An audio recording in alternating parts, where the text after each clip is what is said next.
Bago po tayo magdala ng mga salita ng Diyos, tayo po ay tulangin sa ating mahal na Panginoon, na siya po ang mamuna, na siya ang kumilos sa ating kalagitnaan. Mapagpala namin ang masalangit, Diyos na makapangyarihan sa lahat. Papasalamat po kami, Panginoon, sa mga naunang yugto ng iyong nagagawain naman, na iyong nilamisan ng pinagpala o Diyos, na patuloy mong ibuhos sa aming kalagitnaan ng iyong masaganang biyayang pagpapala ng Panginoon. Tarangan po, physical, higit sa lahat sa spiritual na Panginoon. Narito kami, Ama, linisin niyo kami mga puso at isipan.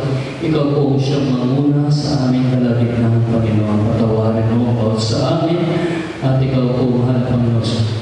Ang siyang may taas at magpuri, Panginoon. Ang mga salita mo, Panginoon, ay tumimo sa aming puso at isip at buksan mo ang aming mga pangunawang spiritual na mahal na Panginoon. Pagpalain mo, Diyos, ang iyong banal na salita, Panginoon, sa oras po na aming pagpapagalalan at sa dakilang mong pangalan sa pangalan namin, Panginoon Kristo, na anumang hadlang ng kaaway aming itinataboy sa makapangyarihang pangalan aming Panginoon Jesus. In the name of Jesus, Amen. Praise the Lord. Everybody say, praise the Lord. Magandang hapon po sa inyo lahat, mga minamahal. Sa pangalan nating Panginoon Jesus, sa ating po mga naging bisita sa hapon ito. Magandang hapon po sa inyo. Pagpalain kayo ng ating Panginoon sa lahat po ng mga gagawa ng ating mahal na Panginoon, mga awit, mga manunugtog, at sa ating mga mahal na preachers, sa ating po mahal pastor, at sa lahat po ng mga viewers po na nasa ibang bansa na sumusubaybay ng gawain ng ating mahal na Panginoon.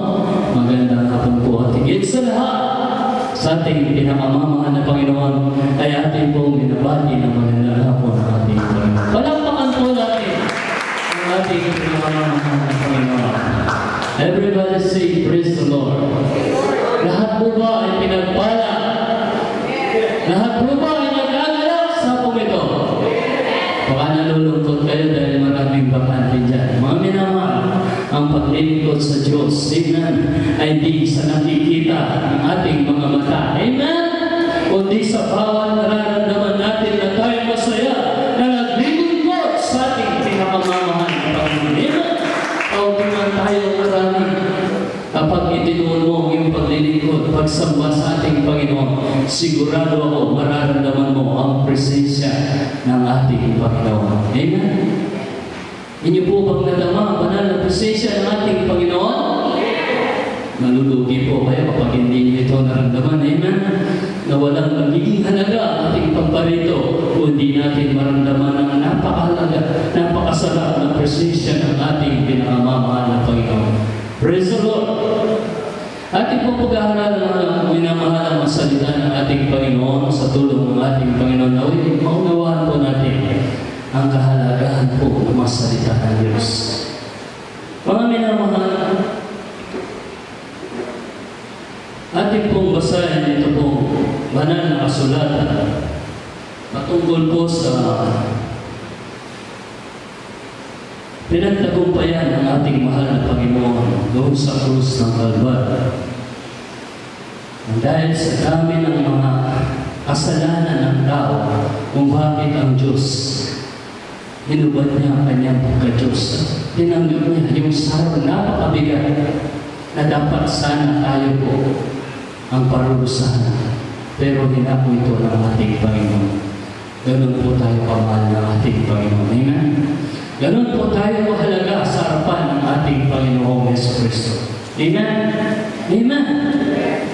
Mga minamahal, basahin po natin itong aklat ng John chapter 19, verse 30. Umpisa po natin sa 28:3.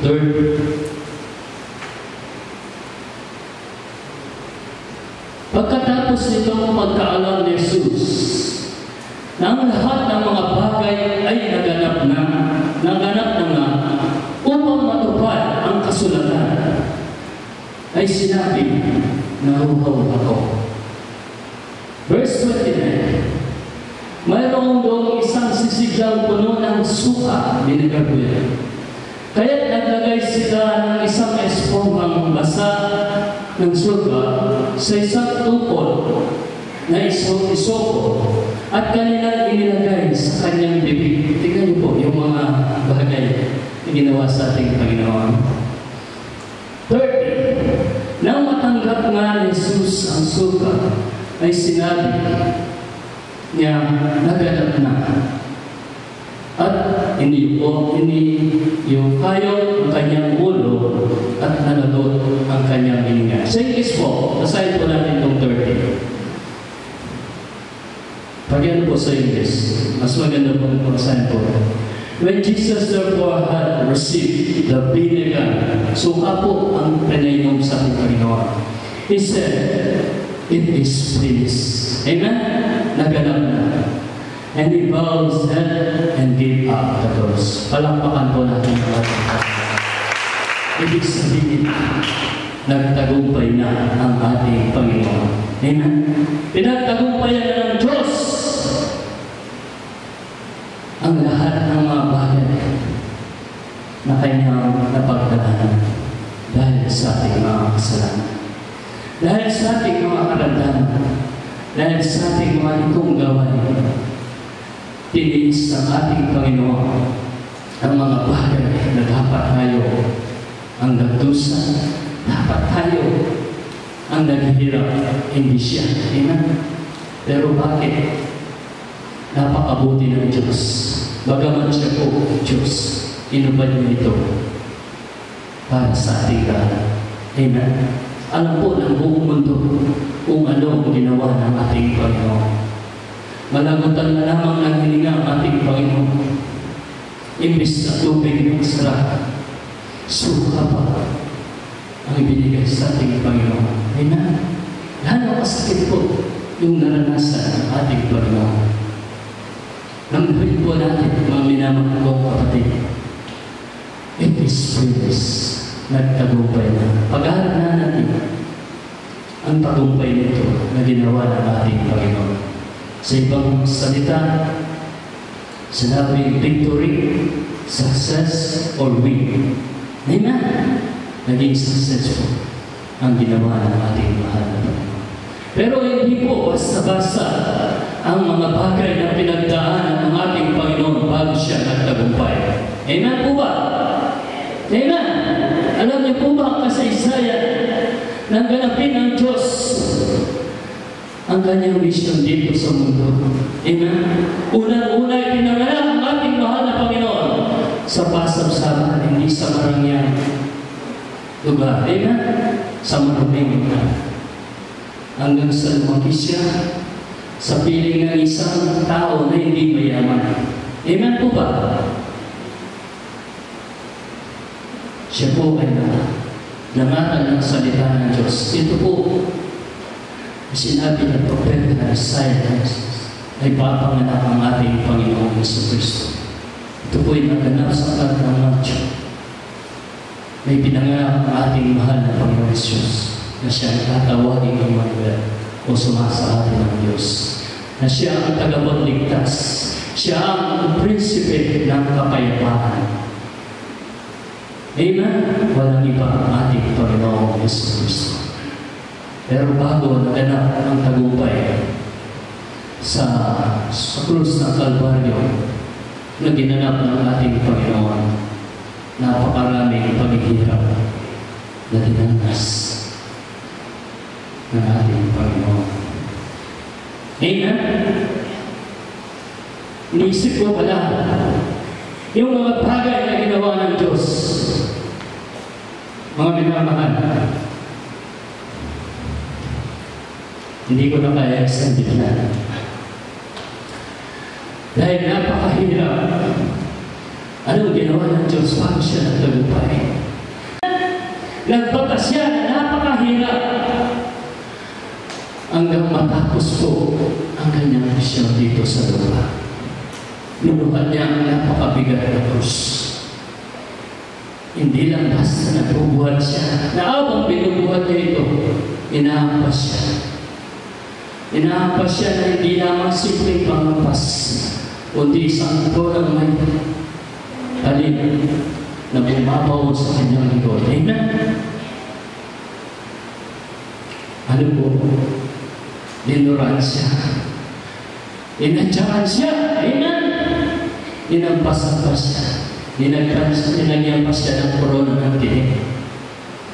Halulus-lus po ang binalas ng ating Panginoon.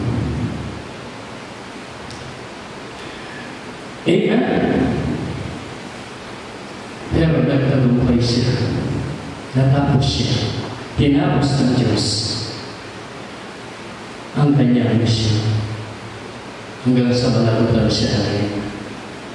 Dahil sa tagumpay na yan, kung bakit tayo ay narito ngayon. Amen?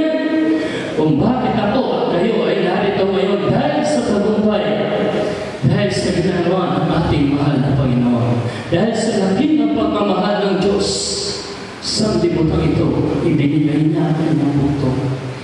Binigay niya ang kanyang sarili para sa ating puglaan. Amen? Di po ba napakabuti ng Diyos? Di po ba napakabahig ng ating mahal na Panginoon? Amen? Sinong tao na pwede magliligtas sa? Wala po. Amen? Hindi tayo ililigtas ng maraming bagay sa buhay po natin. Kahit ikaw na ang pinakamayaman sa mundo, hindi mo kayang iligtas ang sarili mo maliban sa ating pinakamamahal na Panginoon, Yesu Cristo. Amen? Palakpakan po natin ang ating mahal na Panginoon. Ang mahal, hindi basta po, basta na ang isang bagay sa buhay natin na tayo magtatagumpay. Amen? Sino dito na mga estudyante naging guro? Sterling. Wala bang engineer dito? Wala bang architect dito? O iba pang kurso? Kanina ni Brother Noel. Ewan ko si Brother Noel kung naging mekaniko na ito para doon, nag-helper ko siya. Ako, naging driver ako, pero dumanas pa rin ako ng finance. Amen. Hindi madali po na sila ay nagtagumpay sa kanilang kurso. Amen. Dumanas sila ng elementary, high school, hanggang sila ay mag-kolehiyo. Hindi pa doon natapos sa gusto nilang maabot sa kanilang buhay. Amen? Amen po. Dumaan sila ng board exam. Nag-aral sila ng mabuti. Nagtiis sila sa maraming bagay. Amen? Tiniis sila yung may mga masungit na guro. Amen? Lalo na po sa panahon natin. Ngayon, bihira na lang. Pero noon, napakaraming masungit na, napakaraming matapang na guro bago pa makakapos pag-aaral. Pero mga minamahal, nagtagumpay sila sa kanilang gustong kurso. Naabot nila, hindi sa paraang napakadali, kundi mahirap po. Amen? Amen? Mga minamahal, alam niyo po ba yung mas Israel ay haring Josaphat? Josaphat? Amen? Sinong nakakalam ng kanta ng banta? Taas ang kamay.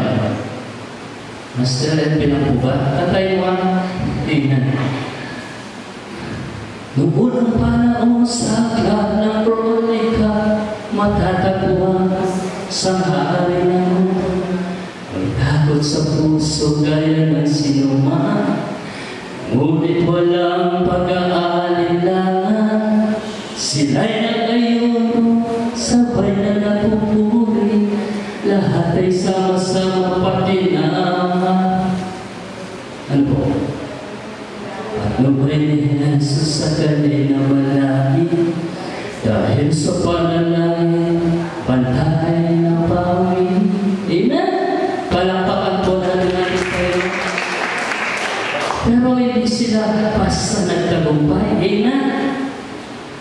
Basahin po natin mga minamahal itong aklat ng 2 Corinthians chapter 21:3. Tingnan niyo po bago nangyari yung mga bagay na tagumpay kay Haring Joseph. At nangyari pagkatapos nito na ang mga anak ni Moab at ang mga anak ni Ham at pati ng iba sa mga Amonito ay naparoon laban kay Joseph upang makipagbaka.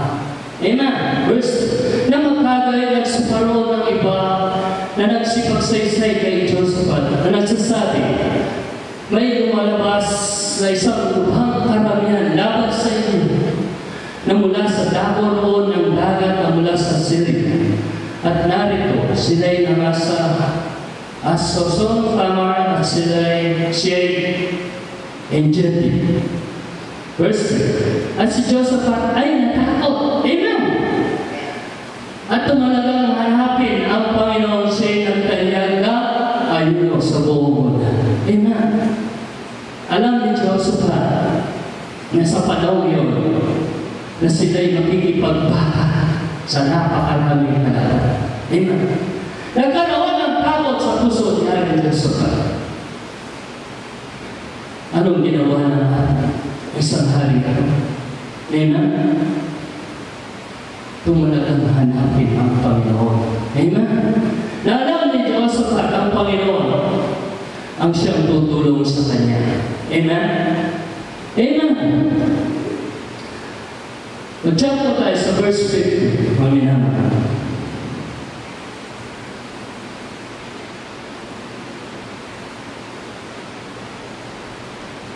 Sa verse 15, sabi ng salita ng ating Panginoon, at kanyang sinabi, dinggin ninyo buong Juda, at ninyong mga taga-Jerusalem, at ikaw na Haring Josaphat, ganito ang sabi ng Panginoon sa inyo.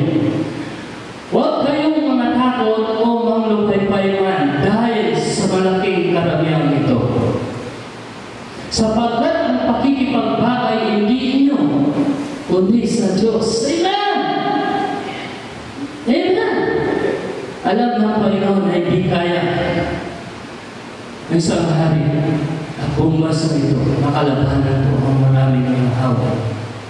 Maliban na sila ay tutulungan ng ating Panginoon. Amen. Paano sila nanalo? Paano sila nagtagumpay? Amen. Sila po ba ay tumahimik na lang? Sila po ba ay umupo na lang sa kanilang upuan? Inintay ang pagkilos ng Diyos? No. Amen. Sila po ay nagtanyag ng ngayon. Amen. Sila po ay nagsakripisyo, nagtiis para sa labang ito. Anong ginawa ng ating Panginoong Jesucristo? Amen.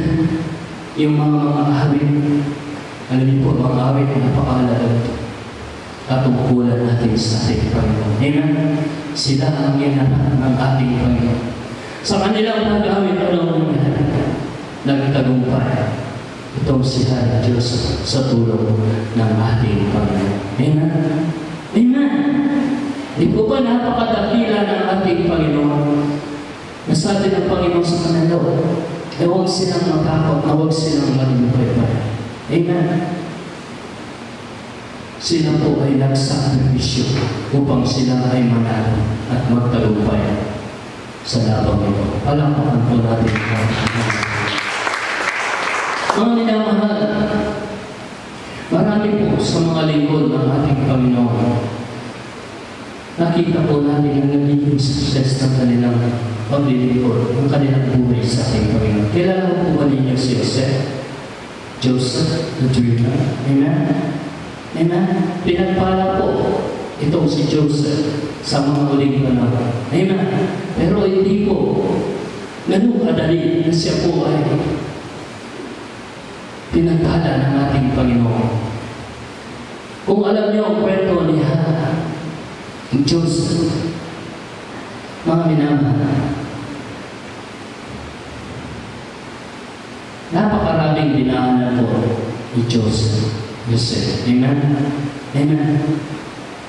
Dahil sa pagbunit siya ng kanyang ama, pinaingitan siya ng kanyang mga kapatid. Amen? Siguro narinig na po ako kwento ni Joseph sa aklat ng Genesis. Amen? Verse 37. At doon po mababasa natin ang kwento ito ng Joseph. Mga minamahal, dahil sa kaingitan, dahil siya ay paborito ng kanyang ama. Amen? Itong si Joseph, pinagtangkang ang kanyang buhay. Amen? Hinulog siya sa isang malalim na bangko. Amen? Hindi lang po yun. Ibinenta pa ito sa mga ibang bansa, ibang bayan. Ipinagbili at siya po'y narating sa bayan ng mga heto sa bansang Egypt. Amen? Napakaraming dinanas po ng Joseph bago siya naging success sa kanyang buhay. Amen? Yung kanyang mga pinagdahanan, ito po ay di plano ng kanya, ni Joseph, kundi ito ay plano ng Diyos sa kanyang buhay. Amen? Kung bakit nangyari ang mga bagay niya sa kanyang buhay. Pinagkakapatay, binenta, ano po, naging alila, napagbintangan, nakulong. Amen? Yung mga sakripisyong ginawa, tiniis ni Jose. Pero, bandang huli mga minamahal, pinagpala siya ng ating Panginoon. Amen? Naging mataas ang katungkulan niya sa Egypt. Amen? Sa bansa. Mga minamahal, kayo po, kumusta kayo? Kumusta po tayo ng mga anak ng Diyos? Kumusta po ang ating paglilingkod sa ating Panginoon? Sino po sa inyo ang nais na magtagumpay sa paglilingkod sa ating Panginoon? Magsabi, Amen. Amen. Handa po ba kayong magtiis? Handa po ba kayong magsakripisyo? Amen. Sa anong paraan po ninyo mapapagtagumpayan ang iyong paglilingkod sa ating Panginoon? Lahat tayo ay nagtama. Mga minamahal, ating pong minimiti ang korona ng buhay. Amen.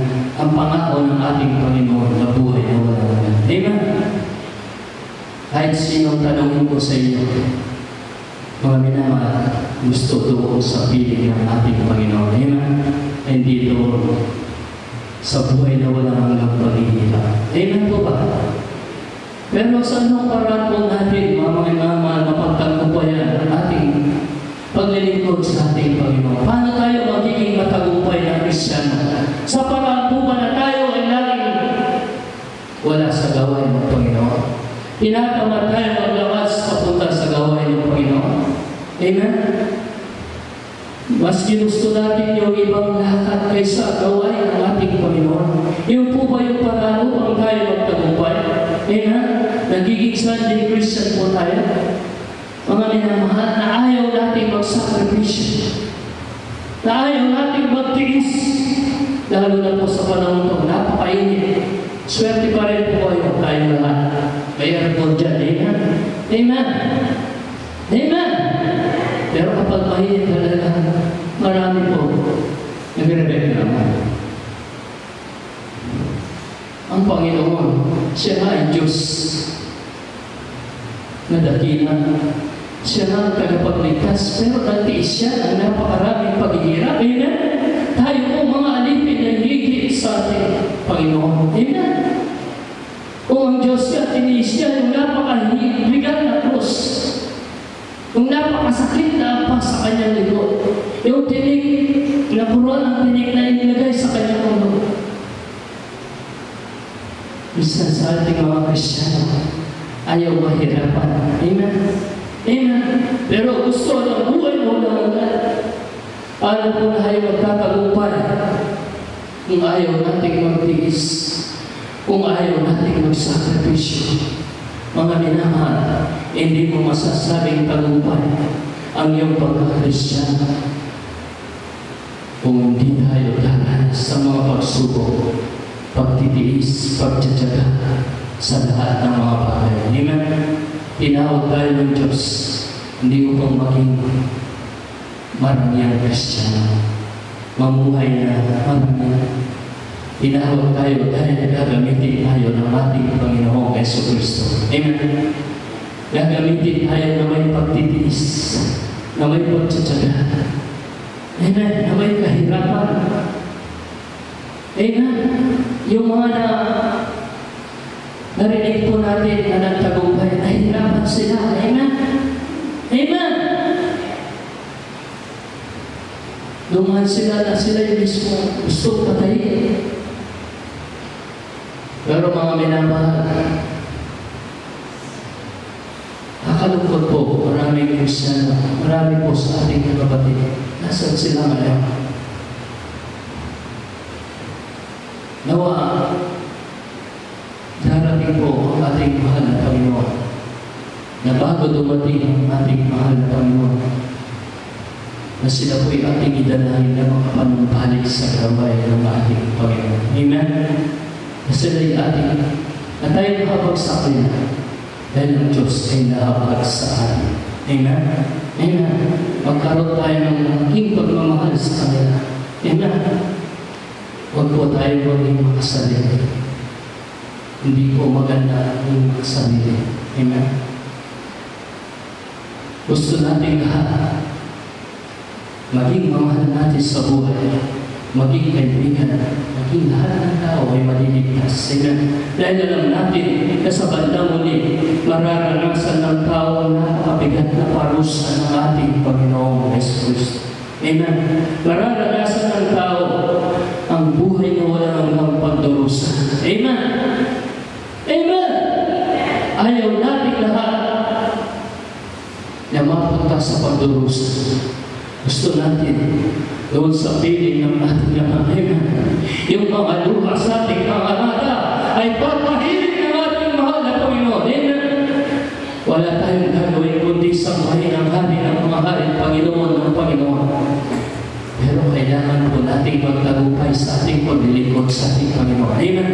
Kailangan po natin umanas ng maraming pagtitiis, umanas sa maraming pagtsatsaga sa paglilingkod sa ating Panginoon. Hindi tayo magtatagumpay kung paisi-isi ang ating paglilingkod sa ating Panginoon. Amen? Nandito ka ngayon, bro, sa susunod wala ka. Sa susunod nandyan ka. Nari ka, pepor ko. At tulog ka. Amen? Alam niyo palitaw? Nawa kami mga minamahal sa tulong ng ating Panginoon na kahit napakahinit ng panahon, wala pa yan. Amen? Amen? Mas matindi pa ang mga darating na panahon. Pero ang pangako ng Diyos na huwag kayong matakot, na huwag kayong maglupay-pay, na huwag kayong mag-alala sapagkat kasama natin ang ating Panginoon Yesus Kristo. Amen? Amen? Mga minamahal, napakahirap. Nasa buhay ko ng isang tao na walang Kristo sa puso. Amen? Pagyamanin po natin o bigyang halaga sa buhay natin ang ginawang sakripisyo ng ating Panginoon. Tinapos na ng Diyos. Pinagtagumpayan na ng ating Panginoon ang ating mga kasalanan. Amen? Amen? Nagtagumpay na ang ating Panginoon sa ating mga karamdaman. Pinagaling kayo ng ating Panginoon. Amen? Amen? Lahat po ba ay pinagaling ng ating Panginoon? Baka sabihin, may sakit ako. Mga minamahal, nandito pa tayo sa lupa. Amen? Nagkakasala, kakaranas sa mga kahirapan. Kakaranas po ng karamdaman. Amen? Amen. Pero doon sa pangako ng ating Panginoon, itiyakin ko sa inyo, lingkod ng ating mahal na Panginoon, na sa piling ng ating mahal na Panginoon, hindi na kayo magkakasakit, hindi na kayo mahihirapan, hindi na kayo magtitiis ng init. Amen? Amen?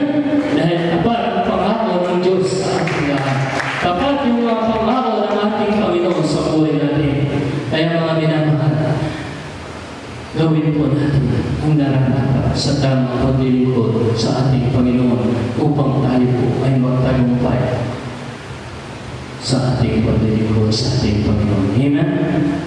Amen? Mga minamahal, nawa, huwag tayo manghimagod sa paggawa ng mabuti. Huwag tayo manghimagod sa paglilingkod sa ating Panginoon. Amen? Kung huminto ang ating Panginoon, hindi tayo, wala tayo ngayon. Amen? Amen? Tiniis ng Diyos hanggang sa kamatayan. Walang ginawa ang tao sa ating Panginoon kundi parusahan. Amen. Napakasakit ang ginawa ng tao sa ating Panginoon. Dahil yan sa ating mga kasalanan. Amen. Alam niyo po yung paksi wala, paksi malutong paksi, maasin yan kapag bigla mong nahigot yan, tinitikman mo na. Amen. Napakasakit po pupunta sa inyo. Yung paiyong pa sa ating mahal na Panginoon. Amen. Napakabuti ng Diyos sa bawat sato sa ating mga gusto ng ating Panginoon na yung mga bagay na kanyang naranasan, mapapagdahanan po natin ito at mapapagtagumpayan sa tulong ng ating mahal na Panginoon. Amen? Naunawahan po ba ninyo ang mga salita ng Panginoon? Naunawahan po ba ninyo ang mensahe ng ating Panginoon? May silamang po ito na napakahalaga sa buhay ko natin. Amen. Nawa may tanim sa ating mga puso ang salita ng ating mahal na Panginoon. Na ito'y ating may pamuhay. Na ito'y ating maging kalakasan sa paglilingkod sa ating pinakamamahal na Panginoon.